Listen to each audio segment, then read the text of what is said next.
నాకు కూడా చాలా కాలంగా ఇప్పుడు యూత్ బాగా కనెక్ట్ అవుతున్నటువంటి ఇంకా కొంతమంది దేవుళ్ళు ఉన్నారు ప్రత్యేకించి. సో సాయిబాబా కానీ, లేకపోతే మన అయ్యప్ప స్వామి కానీ, వీటికన్నిటి కూడా చాలా అట్రాక్ట్ అవుతున్నాను. అవుడా చేస్తే బాగుంటుందని చాలా కాలంగా నాకు ఉండింది. అప్పుడు నేను రాజకీయాల్లో యాక్టివ్గా ఉండడము, అధికారంలో ఉండడం, అంత టైం ఇవ్వలేకుండా పోయినాను. దేవుడు అవకాశం ఇచ్చినాడు నాకు. 2019లో ప్రజలు అవకాశం ఇచ్చినారు.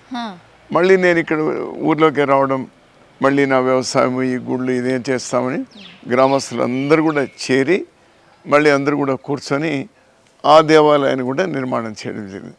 అందులో సరస్వతి దేవస్థానము, విజయ గణపతి దేవస్థానము, తర్వాత సుబ్రహ్మణ్య స్వామి దేవాలయము, అలానే అయ్యప్ప స్వామి, తర్వాత సత్యనారాయణ స్వామి, ఈ దేవాలయాలు చేయడం. తర్వాత మళ్ళీ మన పంచముఖ ఆంజనేయ స్వామి, వీటన్నిటి కూడా చేసి టోటల్గా 18 గర్భగుడులు ఈ ప్రాంగణంలో ఇప్పుడు ఉన్నాయమ్మా. వీటిని ఇది కేవలం మా గ్రామస్తులే కాదు తల్లి,